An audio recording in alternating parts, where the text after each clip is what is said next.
போதும் போதும் போதும் தம்பி விடுங்க. பொதுவாக ஒரு அரசியல் கட்சினா, நான் இது கருத்துக்காக அரசியலுக்காக சொல்லலை, பொதுவாக ஒரு அரசியலுக்கு எந்த அரசியல் கட்சினாலும் சரி, ஒரு கூட்டங்கள் நடத்துகின்ற பொழுது அந்த அரசியல் கட்சியினுடைய தலைவர்கள் சீட்டோட அந்த வாகனத்தினுடைய பிரச்சார வாகனத்துடைய முன் சீட்டில் இருப்பாங்க. அல்லது கூட்டம் அதிகமாக இருந்தால் அந்த வாகனத்தின் மேலே ஏறி இருக்கக்கூடிய பொதுமக்களையும் தங்களுடைய தொண்டர்களையும் பார்த்து கையசைப்பாங்க.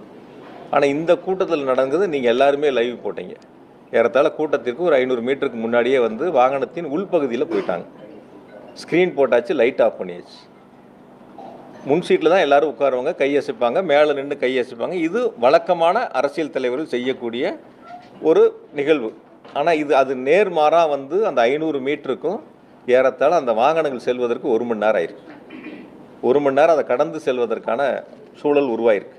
அந்த இடங்களில் கூட எனக்கு சொன்ன வரைக்கும் காவல்துறை வந்து கூட்ட நெரிசல் அதிகமாக இருக்குது, கொஞ்சம் முன்னாடியே நிறுத்தி பேசிடலான்னு அவங்க எடுத்து சொல்லியும் அதை கேட்காம பிரச்சார இடங்கள் நாங்கள் நிர்ணயிக்கப்பட்ட இடங்களில் தான் கொண்டு போய் வாகனத்தை நிறுத்தணுங்கிறது பொறுமையாக எடுத்து கொஞ்சம் கொஞ்சமாக எடுத்து கொண்டு போய் அந்த இடங்களில் நிறுத்தினதா காவல்துறையினுடைய தகவல், அங்கே இருக்கக்கூடிய பொதுமக்களுடைய கருத்து.